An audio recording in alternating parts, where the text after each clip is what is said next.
요즘 사람들의 손에서 떨어지지 않는 물건이 무엇이 있을까요?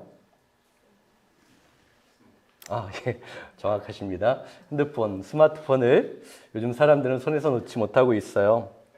눈 뜨자마자 확인하죠. 뭐 알람 때문에 그렇기도 하지만 또 잠들기 직전까지 우리는 스마트폰, 핸드폰을 들고 있어요. 화장실 갈 때도 들고 가고요. 밥 먹을 때도 가지고 있습니다. 핸드폰 없이 가만히 있지 못하는 그런 시대를 살아가는 거예요. 그런데 사람들이 핸드폰을 보는 이유가 있죠. 단순히 정보 때문만은 아니라는 거예요. 사실은 계속 무언가 달라지는 게 없을까라는 그런 기대심에서 그것을 계속해서 봅니다. 메시지가 왔는지, 누가 연락했는지, 무슨 새로운 일이 생겼는지, 누가 좋아요를 눌렀는지 그것을 기대하면서 계속해서 핸드폰을 보는 거예요. 새로 고침한다고 하죠. 그렇게 핸드폰을 봅니다. 혹시 오늘은 뭔가 달라졌을까 하는 그런 기대 때문일 거예요. 그런데 여러분, 사람들은 굉장히 모순적인 모습이 그러한 게 있어요. 계속 화면은 새로 고침하는데 정작 마음은 점점 멈춰져 있을 때가 참 많이 있습니다. 그렇죠? 핸드폰은 하루에도 여러 가지 것들이 수십 번 업데이트가 되는데 삶은 더 이상 달라질 것이 없다라는 그러한 기대를 잃어버린 그런 마음이 우리에게 있어요. 그래서 주위 사람들에게서 이런 말을 아주 자주 듣습니다. 그냥 사는 거지 뭐. 다 비슷하잖아. 버티는 거야. 그냥 먹고 살려니까 어쩔 수 없지. 라는 그러한 이야기들을 들어요. 이 말들이 별거 아닌 것 같지만 가만히 들어보면 그 안에 무엇이 담겨 있습니까? 굉장히 깊은 체념의 감정이 담겨 있는 말입니다. 여러분, 사람은 원래 희망이 없으면 살아갈 수 없는 존재입니다. 내일이 오늘과 다를 것 같다라는 그러한 소망이 있어야 살아갈 힘을 얻는 거예요. 하나님이 여전히 일하고 계시다는 그러한 소망이 있어야 우리는 계속해서 믿을 수 있어요. 인생이 아직 끝난 게 아니라는 그러한 소망이 있어야 버틸 수 있습니다. 그런데 현대를 살아가는 우리들은 점점 그 기대를 잃어가고 있지요. 겉으로는 괜찮아 보입니다. 출근도 해요. 해야 할 일도 합니다. 사람도 만나고 어떨 때는 즐겁게 이야기도 하죠. 주일에 예배도 드립니다. 그런데 속으로는 이미 오래전부터 그 영혼이, 그 마음이 지쳐있는 상태가 되어 있어요. 많은 사람들이 그렇습니다. 특별히 뉴욕 같은 대도시에는 절대 멈추지 못하는 그런 시스템이 만들어져 있어요. 계속 부지런하게 달려야 합니다. 왜 그래요? 렌트비, 생활비, 일, 미래, 신분, 자녀, 관계, 건강, 이런 현실 앞에 서면 멈출 수 없는 거예요. 계속해서 달려야 합니다. 그런데 그렇게 달리다 보면 어느 순간 마음속에서 굉장히 무거운 그러한 질문이, 그러한 감정이 생기는 거예요. 이렇게 산다고 뭐가 달라질까? 언제까지 이렇게 버텨야 하는 거지? 내 삶에 정말 새로운 변화, 새로운 것이 일어날 수 있을까? 라는 그러한 생각들이 자꾸 우리를 힘들게 합니다. 현대인의 가장 무서운 상태가 무엇인지 아세요? 완전히 무너지는 것이 아니라 조용히 마음속으로 체념하는 거예요. 포기하는 겁니다. 갑자기 포기하지 않죠. 조금씩 천천히 기대를 내려놓는 거예요. 처음에는 기도합니다. 처음에는 간절해요. 처음에는 하나님을 붙잡습니다. 그런데 시간이 지나도 상황이 그대로일 때, 기도에도 뭔가 변화가 없을 때 어느 순간부터 그러한 기대조차 포기하고 내려놓을 때가 있어요. 상처받지 않으려고 하죠. 실망하지 않으려고 아예 기대 자체를 접어버리는 거예요. 하나님을 향해서도 그렇게 합니다. 우리 삶의 자리도 그래요. 처음에는 꿈이 있었어요. 기대도 있었어요. 언젠가는 괜찮아질 거야. 하나님이 일하실 거야. 길을 여실 거야. 그런데 현실이 그대로다 보면 이제는 기대하는 것조차 포기하는 모습이 참 많아요. 제 주위에는 그런 분들을 참으로 많이 만났습니다. 이러한 시대 상황 속에서 오늘 열왕기하 7장의 장면이 더 진하게 저는 보였어요. 오늘 본문에 나오는 북이스라엘 사마리아 성도 그러한 모습이 있었던 거예요. 성이 완전히 지금 상황은 포위되어 있어요. 먹을 것이 없습니다. 사람들이 굶주리고 있어요. 그런데 진짜 문제는 굶주림이 아니었어요. 사람들의 마음이 먼저 무너지고 있었다는 겁니다. 아무도 내일을 기대하지 않아요. 무엇인가 새로운 일이 일어날 것을 상상하지 못하고 있습니다. 다 포기했어요. 체념했어요. 그래서 우리가 1절, 2절 읽어봤잖아요. 거기에는 어떤 내용이 나옵니까? 하나님께서 엘리사 선지자를 통해서 말씀하셨어요. 내일은 아주 놀라운 일이 일어날 거야. 너희 지금 굶주렸잖아. 그러나 하나님이 역사하셔서 너희는 내일 실컷 먹을 수 있게 될 거야 라고 하나님께서 말씀하셨는데 그 왕 옆에 있었던 한 장관이 뭐라고 합니까? 하늘이 열린다고 해도 그런 일이 일어날 수 있을까? 라고 소망하지 못해요. 완전히 체념하고 절망 가운데 있었기 때문에 그러한 모습이 그 시대의 모든 사람들에게 있었던 거예요. 그리고 오늘 성문 밖에는 누가 있었죠? 4명의 문둥병자들이 앉아 있었습니다. 그들은 버려진 사람들이었어요. 밀려난 사람들, 아무런 가망성이 없는 어디에도 속하지 못하는 사람들이었어요. 그런데 놀랍게도 하나님은 바로 그 사람들을 통해서 그 죽어가던 그 시대를 흔들기 시작하십니다. 그리고 그 시작점에서 이 4사람이 뭐라고 말하는지 아세요? 우리가 어찌하여 여기 앉아서 죽기를 기다릴까라고 그들은 말했어요. 가장 처절한 절망의 자리에서 터져나왔던 그러한 고백이었습니다. 이대로는 안 된다. 이대로 죽을 수 없다라고 그들이 말하고 있는 거예요. 그리고 하나님의 손이 움직입니다. 하나님의 역사가 이미 시작되고 있었던 거예요. 여러분, 믿음은 두려움이 없는 상태가 아니죠. 우린 믿음이 좋다라고 말할 때 어떻게 생각해요? 두렵지 않고 흔들리지 않고 그냥 굳건하게 서서 나아가는 상태를 믿음이 좋다라고 얘기해요. 그런데 성경에서 말하는 믿음은 그러한 상태가 아닙니다. 진정한 믿음은 체념과 절망의 끝에서도 하나님을 향해서 몸을 움직이는 거예요. 하나님을 향해서 방향을 돌이키는 것, 그것이 진정한 믿음이라고 하십니다. 오늘 본문의 배경은 북이스라엘 시대입니다. 우리가 지난번에 성경 공부할 때 좀 나눴던 그런 내용들이 나오는데요. 당시 왕은 아합이라는 왕의 아들 여호람이었어요. 여러분 아합 잘 아시죠? 정말 악했던 왕의 아들이 지금 그 사마리아 북이스라엘을 다스리고 있어요. 이 시대의 진짜 문제는 단순히 정치가 흔들리고 있었던 것이 아니에요. 그들의 영혼이 다 무너졌어요. 하나님을 소망하지도 않고 체념 가운데 실패감에 절여져서 그들은 앉아 있습니다. 아합 왕 때부터, 아니 더 오래전부터 북이스라엘은 바알이라는 그런 우상을 섬기고 있었잖아요. 그런데 그들의 겉모습은 어땠습니까? 그렇게 바알을 섬기면서도 하나님을 믿는 것처럼 겉모습은 보였어요. 절기도 지킵니다. 우리가 6장에서 보면 그 왕도 굉장히 신앙적인 말을 하고 있어요. 겉으로는 그렇게 하나님을 믿는 것처럼 보입니다. 그런데 실제 삶의 중심에 들어가 보면 이미 그들은 너무 멀어져 있는 상태였어요. 그들이 무엇을 더 의지했습니까? 하나님을 의지한다라고 고백했지만 그렇지 않았어요. 실상은 눈에 보이는 힘을 그들은 의지했어요. 돈이었어요. 정치, 군사력, 경제, 권력, 눈앞의 계산, 내가 얻을 수 있는 이익, 그러한 것에 그들은 마음이 다 빼앗겨 있었던 것이죠. 여러분, 이게 너무 우리 삶의 모습과 밀접하게 다 있습니다. 오늘날의 사람들도 하나님을 완전히 부정하지는 않습니다. 기도해요. 예배합니다. 찬양합니다. 말씀도 읽어요. 그런데 실제로 삶의 만족과 의미를 우리가 어디에 두고 있습니까?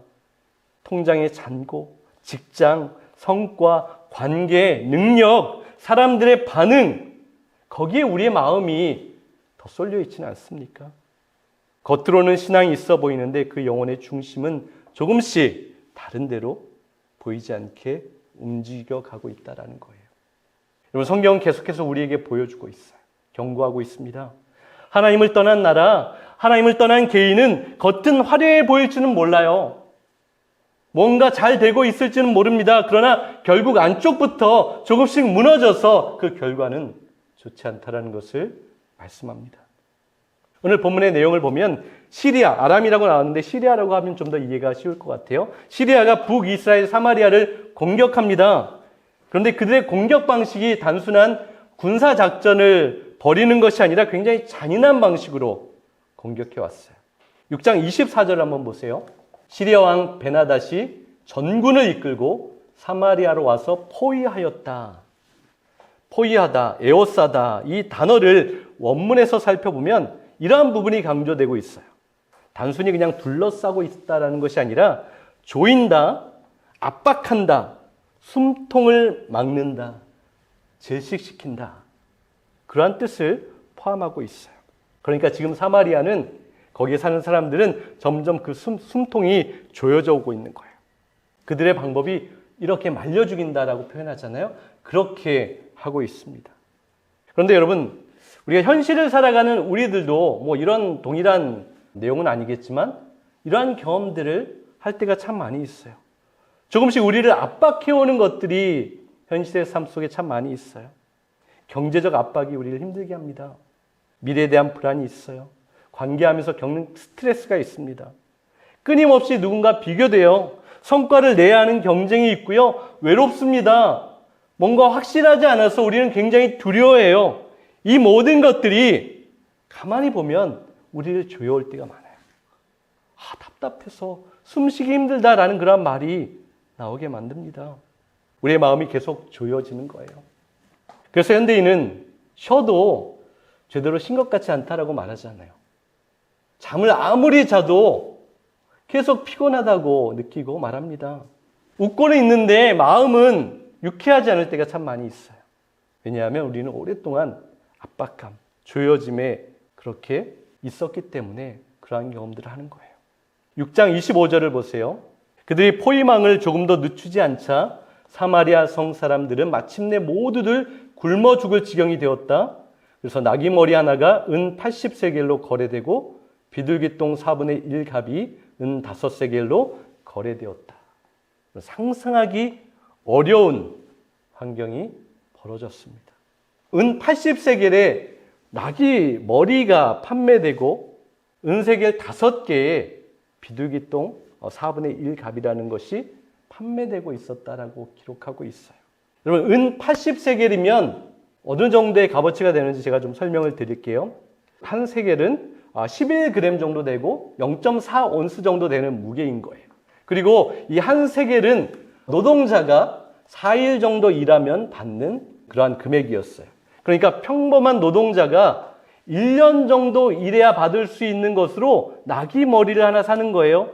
뉴욕의 최저 시급을 한번 계산해 왔더니 320일 정도 계산했더니 한 4만 3천 불 정도 될 것 같아요.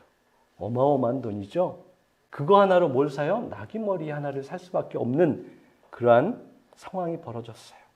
그리고 여러분, 사실 유대인들에게 이 나귀는 부정한 짐승입니다. 그래서 먹을 수 없는 그러한 짐승이었어요. 그런데 그 모든 것들이 다 무너졌어요. 먹지 않던 것까지 먹을 수밖에 없습니다. 혐오하던 것까지 붙들 수밖에 없어요. 살기 위해서라면 뭐든지 삼키는 그러한 상황이 되었습니다. 거기다가 비둘기 똥이 5세겔에 판매되었다라고 말했잖아요. 성경을 연구하는 사람들 사이에서는 이 표현이 실제 배설물이다, 아니다, 극빈자들이 정말 먹을 수밖에 없는 끔찍한 음식이다라고 해석하기도 하지만 중요한 것, 성경이 말하는 것은 여기에 있어요. 이제는 먹지 못할 것까지 먹을 수밖에 없는 그런 시대가 되었다. 그런 참혹한 실상이 일어났다라고 말하고 있는 거예요. 단순한 경제 위기가 아니죠. 인간 존재 자체가 무너지는 그러한 상황이 벌어졌어요. 살기 위해서 존엄을 포기하고 양심을 포기하고 사람다움을 잃어버리는 그러한 일들이 나타났습니다. 거기에 멈추지 않아요. 결국 너무너무 끔찍한 상황까지 벌어집니다. 6장에 보면 두 여인이 왕 앞에서 이야기하는 내용이 나오는데요. 그 두 여인이 이렇게 얘기했어요. 오늘은 내 아이를 잡아먹고 삶아먹고 내일은 너의 아이를 삶아먹자, 그렇게 약속을 한 거예요. 그래서 하루는 나의 아이를 삶아먹었어요. 근데 이제 내일 너의 아이를 삶아먹어야 되니까 잡아와라 했더니 그 여인이 자기 아들은 감춘 거죠. 거기에 화가 난 여인이 왕한테 가서 따집니다. 저 아이를 잡아먹어야 되는데 지금 저 여인이 감췄습니다. 끔찍한 일들이 벌어지고 있는 거예요.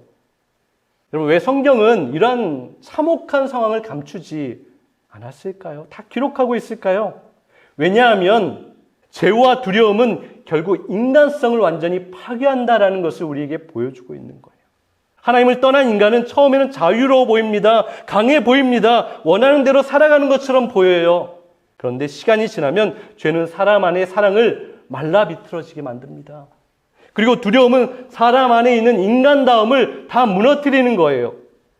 결국 살아남기 위해서 서로를 소비하고 갉아먹는 그러한 시대를 만들어 갑니다. 여러분, 우리가 사는 시대는 정말 풍요로워요. 그렇죠? 먹을 것도 많습니다. 역사상 지금처럼 이렇게 과학과 그런 농사의 기술이 발전해서 이렇게 먹을 것이 풍족한 시대는 없다라고 이야기하죠. 기술도 발전했어요. 세상은 이전보다 훨씬 편리해졌습니다. 그런데 왜 사람들의 마음은 더 이렇게 피폐해지고 황폐해졌을까요? 왜 우울감은 늘어나고 중독은 깊어질까요? 관계는 무너지고 극단적인 외로움은 더 심해질까요? 왜 이렇게 서로에 대한 적대감은 점점 커지고 자기 자신을 사랑하지 못하는 사람들이 이렇게 많아질까요? 누군가를 어떻게 해서 사용해서 나의 이익을 챙기려고 하고 그 사람의 안위나 그 사람의 안전을 생각하지 않는 그러한 시대들이 우리 가운데 만들어졌을까요? 여러분, 지금 시대는 배부른데 굶주려 있는 거예요. 정보는 넘치는데 진리는 잃어버렸습니다. 연결은 많은데 우리의 마음 둘 곳이 사라져 버렸어요. 그래서 마음은 계속 허기져 있습니다. 왜 그렇습니까? 우리 인간은 세상적인 것으로 절대 채워질 수 없는 것이 있어요.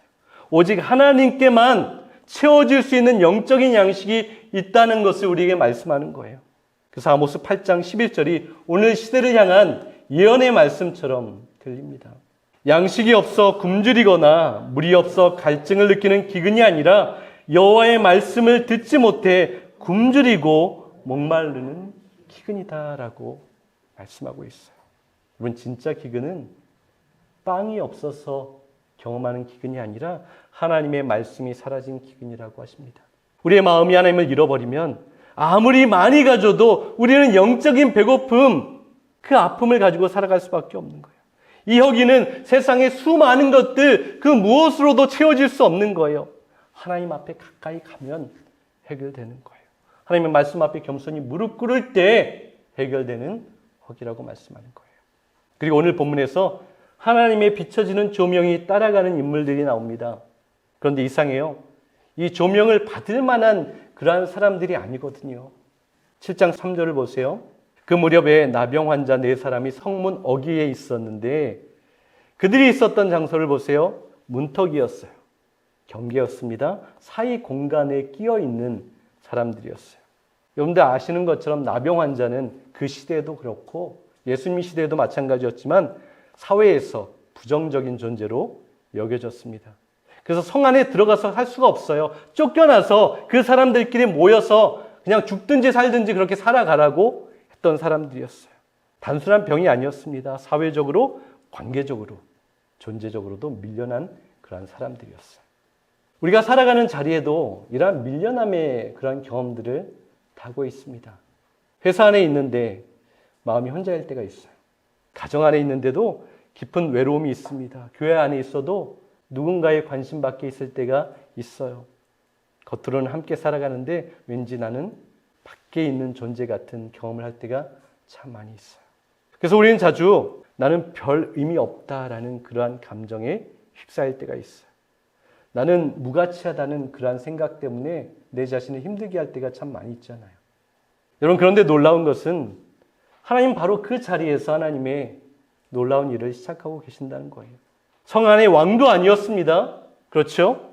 군대도 아니었어요. 권력이 있는 사람도 아니었습니다. 자신이 경건하다고 얘기하는 사람들도 아니었어요. 가장 밀려났던 사람, 가장 약한 사람, 가장 바깥에 있었던 사람들을 통해서 하나님의 일이 시작되고 있어요. 왜 그럴까요? 하나님이 그것을 우리에게 보여주시는 거예요. 사람은 자기 힘이 무너질 때 하나님을 보기 시작합니다. 그렇죠?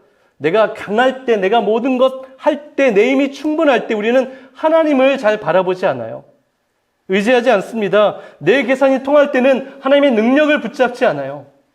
그런데 끝까지 밀려나고 붙잡을 것이 없게 되었을 때, 내 힘으로 안 된다는 것이 깨달아졌을 그때서야 어쩔 수 없이라도 하나님 앞에 나아가는 거예요. 그런데 그것이라도 참 은혜입니다. 하나님은 그것 보면서 너 부끄럽지도 않느냐? 너 이렇게 하느냐라고 하지 않으세요. 그렇게 돌아오더라도 하나님은 받아주시고 기뻐하세요. 하나님은 그런 사람 가운데 가까이 계시기 때문에 그렇습니다. 시편 34편 18절에서 이렇게 말씀하고 있죠. 주님은 마음 상한 사람에게 가까이 계시고 낙심한 사람을 구원해 주신다. 이 말씀이 참 큰 위로가 됩니다. 주님은 우리 같은 존재들과 가까이 하신다라고 말씀하세요. 낙심한 자들, 소망 없는 자들, 힘 없는 자들 가운데 이미 가까이 계시다라고 말씀하세요. 우리와 함께 하시는 거예요. 그 은혜가 얼마나 큽니까? 그런데 진짜 놀라운 것은 이 4명의 사람들을 통해서 일하셨다고 하는데 이 4명의 사람이 어떤 믿음의 영웅처럼 보이지 않아요. 그렇죠? 4절을 보세요. 우리가 어찌하여 여기 앉아서 죽기를 기다리랴? 여기서 앉아서라는 말의 그 원문의 의미를 보면 잠깐 앉아있는 것이 아니에요. 정착하다, 머물다, 고착되다, 그 상태에 익숙해지다라는 그런 강한 의미가 있어요. 이들은 여기에 단순히 쉬고 있는 것이 아니라 죽음 같은 상태에 머물러 있는 그러한 앉아있음을 이야기하고 있어요. 그런데 여러분, 우리에게도 그러한 모습이 있죠. 절망 자체보다 그 절망에 익숙해서 거기 계속 머무르는 그러한 모습이 우리에게 있습니다. 기도 안 하는 상태가 익숙해지는 거예요. 사랑하지 않는 상태가 너무 익숙해져 버리는 거예요. 처음에는 괴롭습니다. 울기도 해요. 몸부림칩니다. 그런데 시간이 지나면 지날수록 사람은 점점 체념해 버리는 거예요. 원래 이런 거지. 괜히 기대했다가 상처받는 것보다 그런 기대 갖지 않는 게 나아라는 마음을 가지고 있어요. 그래서 기도가 메말라지고 감사가 없어지고 하나님을 향한 기대가 식어지는 거예요. 그런데 바로 그때 이 4사람이 말해요. 우리가 왜 여기 계속 앉아 있을까? 그렇게 말하죠. 여러분, 이건 굉장히 중요합니다. 탄식과 한탄이 담긴 말이었지만 하나님은 이 고백을, 이 말을 쓰시는 거예요. 왜냐하면 믿음은 언제나 움직임으로부터 시작합니다. 작은 움직임에서 하나님 그 믿음을 크게 만드시는 거예요. 히브리서 11장을 보세요. 아브라함은 일어나서 떠납니다. 그렇죠? 노아는 일어나서 방주를 만들어요. 모세는 일어나서 광야 앞으로 들어갔습니다. 이스라엘은 일어나서 그 바다를 건넜습니다. 베드로는 일어나서 배 밖으로 나아갔어요. 작은 움직임, 그것이 믿음의 시작이었어요. 여러분, 믿음은 두려움이 완전히 사라진 상태가 아닙니다. 다 이해된 상태도 아니에요. 답을 다 알아서 가는 것도 아닙니다. 그저 하나님 쪽으로 몸을 조금 기울여 보는 거예요. 아, 하나님은 선하시지. 하나님이 역사하실 것이지 라는 그러한 마음을 가지고 한 걸음을 떼어놓는 거예요. 그렇게 고백하는 겁니다. 그리고 이 4명의 나병 환자도 위대한 믿음이 있었던 것은 아니에요. 거의 체념 상태에서 말했던 거예요. 여기 있어도 죽고 들어가도 죽고 저기 가도 죽는데 그냥 한번 가보자 라고 시작했던 거예요. 그럼에도 놀라운 것은 그 절망 끝에서라도 움직이기 시작했다는 거예요. 여러분, 하나님은 완벽한 사람보다 하나님을 의지하는 작은 소망을 가지고 움직이기 시작한 그 사람을 참 귀하고 소중하게 보십니다. 그리고 하나님은 그들의 작은 발걸음, 그 소리를 다르게 들리게 하셨던 거예요. 6절을 보세요.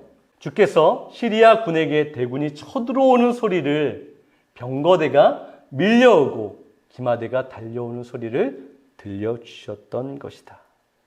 실제로는 어떤 장면이었죠? 병든 4사람이 터벅터벅 걸어가고 있는 장면이었어요. 아마 숨도 찼을 겁니다. 걸음도 느렸을 거예요. 굶주려서 힘도 없었겠지요. 그런데 하나님께서는 그 작은 발걸음을 시리아 군대에게는 거대한 군대의 소리로 들리게 하신 거예요. 여기서 굉장히 중요한 영적인 원리를 우리는 발견합니다. 우리는 늘 이렇게 생각해요. 나는 너무 작다. 내 기도는 별것 아니다. 내 순종은 무슨 의미가 있을까? 내가 움직인다고 뭐가 달라질까? 그런 생각을 할 때가 참 많이 있어요. 그런데 여러분, 하나님 우리의 작은 순종과 작은 믿음의 그 행동을 통하여서 우리가 상상하기 힘든 놀라운 일들을 이뤄 가신다라는 것을 바로 오늘 말씀에서 보여주고 있는 거예요. 그래서 다윗의 작은 돌멩이 하나, 그것이 이룬 일을 한번 보십시오. 소년의 볼품없는 도시락 하나 예수님께 드려졌을 때 그것이 어떻게 쓰였습니까? 과부가 드렸던 2렙돈 하나님께서 그것을 어떻게 받으셨습니까? 모세의 마른 지팡이, 그것을 통하여서 하나님께서 어떠한 일들을 이루셨습니까? 세상은 작다고 말했지만 하나님은 그것을 통하여서 하나님의 놀라운 일들을 이루어 가셨던 거예요. 여러분, 우리는 늘 결과를 보고 움직이려고 합니다. 뭔가 확실할 때 행동하려고 해요. 보장돼야 순종하고요. 성공의 가능성이 보여야 뭔가 액션을 취하려고 합니다. 그런데 믿음은 결과를 다 본 다음에 움직이는 것이 아니에요. 하나님을 신뢰하며 그 믿음의 걸음을 내딛는 거예요. 그리고 그 다음은 하나님이 하시는 거죠. 그들의 발걸음은 아무 소리도 나지 않았어요. 그런데 하나님은 그 발걸음을 거대한 군대의 소리로 바꾸셨던 거예요. 하나님이 그 일을 하셨습니다. 여러분, 우리는 발걸음의 방향만 결정할 뿐이고 그 울림의 크기는 하나님이 결정하십니다. 어쩌면 우리는 지금 작은 한 걸음을 두려워하고 있을지도 몰라요. 다시 기도하는 한 걸음, 다시 예배하는 그 한 걸음, 다시 용서하는 한 걸음, 다시 순종으로 하나님 앞에 무릎 꿇는 그 한 걸음. 그런데 하나님은 그 작은 움직임을 통해서 생각하지 못했던 일들을 분명히 이루실 거예요. 그것을 믿어야 합니다. 8절을 보세요. 나병 환자들이 적진의 끝까지 갔다가 한 장막 안으로 들어가서 먹고 마신 뒤에 은과 금과 옷을 가지고 나와서 숨겨두고는 또 다른 장막으로 들어가서 거기에서도 물건을 가지고 나와 그것도 역시 숨겨두었다. 이들이 지금까지 경험하지 못했던 그 풍성함을 그들은 지금 이제 경험하고 있어요. 그런데 인간의 본성이 여기서도 나오고 있습니다. 그렇죠? 그래서 숨기는 거예요. 여기서도 숨기고 저것도 숨깁니다. 왜냐하면 결핍은 사람을 좀 움켜쥐게 하는 그러한 일을 만들죠. 그래서 가난은 단순히 돈의 문제가 아닙니다. 영혼도 가난해질 수 있어요. 사랑이 부족했던 사람은 사랑을 움켜쥐려고 합니다. 인정이 부족했던 사람은 인정에 중독되어 있어요. 계속 인정받으려고 합니다. 상처가 깊은 사람은 그 방어 기제가 생겨서 자기를 계속 방어하고 감추려고 하는 거예요. 인간은 결핍 속에서 살아남아야 하기 때문에 그렇게 배우고 행동합니다. 그런데 놀라운 것은 이 네 사람이 어느 순간에 그렇게 행동하는 것이 당연한데 이렇게 말하고 있어요. 9절을 보세요. 그들은 서로 말하였다. 우리들이 이렇게 하는 것은 올바른 일이 아니다 라고 말하고 있어요. 올바른 일이 아니다. 여기서 원문을 보면 그 의미는 도덕적으로 좀 미안하다 정도의 그런 의미가 아니에요. 이 단어가 가진 진정한 의미는 우리들이 이렇게 하는 것은 하나님의 뜻과 맞지 않다라는 그러한 고백이 담겨 있는 거예요. 지금 우리만 먹고 우리가 나의 욕심을 위해서 감추는 것, 이것은 하나님의 뜻과는 맞지 않는 것이다 라고 서로 이야기를 나누고 있어요. 이게 왜 중요할까요? 이들은 지금 깨달았어요. 이 은혜는 나 혼자 살려고 하나님께서 하늘에서 내려주신 것이 아니라는 것을 알게 된 거예요. 여러분, 진짜 은혜는 혼자 독점하려고 하지 않는 거예요. 하나님의 은혜는 그래서 언제나 흘러가게 되어 있습니다. 흘려보내야 하는 거예요. 그래서 이 사람들은 다시 성으로 달려갑니다. 왜 그럴까요? 진짜 은혜를 경험한 사람은 누군가를 살리고 싶은 마음이 그 마음 가운데 하나님께서 주시는 거예요. 여러분, 이것이 오늘 교회에 주시는 굉장한 메시지가 있습니다. 현대사회는 점점 더 개인화되어 가고 있죠. 그래서 다 내 행복을 위해서 살아갑니다. 내 성공, 내 만족, 심지어 신앙생활 할 때도 그래요. 점점 개인 중심적으로 흘러갑니다. 내 은혜, 내 회복, 내 평안, 내 문제 해결, 다 나의 초점이 맞춰져 있어요. 어떤 은사 받을 때도 그렇고요. 은혜 받을 때도 그래요. 시기하고 질투합니다. 내가 받아야 하는데, 나만 받아야 하는데, 그런 마음이 있는 거예요. 그런데 성경의 은혜는 그러지 않아요. 고여있지 않아요. 흘러갑니다. 그래서 아브라함에게는 하나님께서 어떻게 하셨죠? 너는 다른 사람에게 복을 끼치는 사람이 될 것이다 라고 말씀하셨어요. 너를 통해서 다른 사람들이 복을 누리게 될 것이다. 요셉에게는 너는 담을 넘는 가지가 될 것이다. 무성한 가지가 되어서 다른 사람들을 살리게 될 것이다 라고 하나님께서 말씀하셨어요. 교회를 향해서도 너희는 세상의 빛과 소금이라고 말씀하셨어요. 빛은 갇히지 않습니다. 퍼져나갑니다. 소금은 누군가를 계속해서 살려주는 그러한 일을 감당해야 하는 거예요. 여러분, 하나님은 우리를 단순히 그저 살아남게 하시기 위해서 우리에게 은혜를 주신 것이 아니에요. 나만 만족하고 나만 배부르고 나만 은혜를 가지고 거기에서 그렇게 만족하고 살려고 우리를 살리신 것이 아니에요. 우리를 부르신 이유는 누군가를 살리는 존재로 우리를 부르셨다라는 거예요. 그래서 진짜 회복은 나 혼자 괜찮아지는 데서 끝나지 않습니다. 내가 받은 위로가 누군가의 위로가 되게 하십니다. 내가 경험한 은혜가 누군가의 생명이 되게 하시는 거예요. 내가 다시 일어난 이야기가 누군가에게 소망을 주는 이야기가 되게 할 때 비로소 회복은 완성되고 하나님께서 진정 원하시는 회복이 이루어지는 거예요. 여러분, 그래서 교회는 상처 없는 사람들이 모이는 것이 아니죠. 죽을 뻔했던 사람들이, 은혜로 살아난 사람들이 모여서 하나님을 찬양하고 높이고 서로에게 그 은혜와 사랑을 흘려보내는, 위로하는 공동체가 바로 교회인 거예요. 저장하는 것이 아니라 계속해서 나누고 베푸는 그런 모습이 있어야 합니다. 여러분, 오늘 이 시간 하나님께서 우리에게 주신 강력한 질문이 있습니다. 너는 지금 어디에 주저앉아 있느냐? 그렇게 질문하세요. 여러분, 사람은 몸만 주저앉는 것이 아니에요. 우리의 마음도, 우리의 생각도, 우리의 영혼도 주저앉습니다. 기대하지 않는 것, 사랑하지 않는 것, 다시 시작하는 것조차 두려워할 때가 있어요. 그런데 여러분, 오늘 하나님은 완벽한 사람을 통해서 일하지 않으셨습니다. 두려워하는 사람, 굶주린 사람, 병든 사람, 버려진 사람, 밀려난 사람, 그 사람들이 일어났을 때 하나님은 그 작은 걸음을 놀랍게 사용하셨어요. 그리고 우리에게도 말씀하시는 거예요. 너희의 발걸음을 내가 사용할 것이다 라고 말씀하십니다. 이사야 40장 29절 말씀을 보세요. 피곤한 자에게는 능력을 주시며 무능한 자에게는 힘을 더하시나니. 사랑하는 여러분, 하나님은 사람들이 끝났다고 말하는 자리에서 새롭게 시작하십니다. 지금도 하나님은 우리가 보지 못하는 곳에서 계속해서 역사하고 일하고 계시는 거예요. 나병 환자들이 움직였을 때 그제서야 하나님이 일하시기 시작하셨다라고 생각할 수 있지만 아니요. 그 이전부터 하나님의 계획은 있었습니다. 하나님의 손은 일하고 계셨어요. 우리 인생도 그렇습니다. 우리가 하나님을 찾기 전에 하나님의 놀라운 은혜는 시작되었습니다. 우리가 기도하기도 전에 하나님의 은혜는 우리에게 부어지고 있어요. 우리가 겨우 한 걸음 떼기도 전에 하나님은 이미 길을 만드십니다. 믿음은 하나님을 움직이게 만드는 힘이 아니라 이미 일하고 계신 하나님을 향하여서 우리의 마음과 생각, 우리의 몸을 돌이켜서 바라보는 것. 그것이 믿음의 완성인 거예요. 그러니 여러분, 다시 하나님 쪽으로 몸을 돌리십시오. 마음을 돌리십시오. 그리고 기억하세요. 그리고 그날 사마리아를 구한 것은 대단한 사람들의 힘이 아니었습니다. 세상이 잃어버린 사람들, 떨리는 발걸음이 그 일을 이루었던 거예요. 하나님은 그 발걸음을 기억하셨습니다.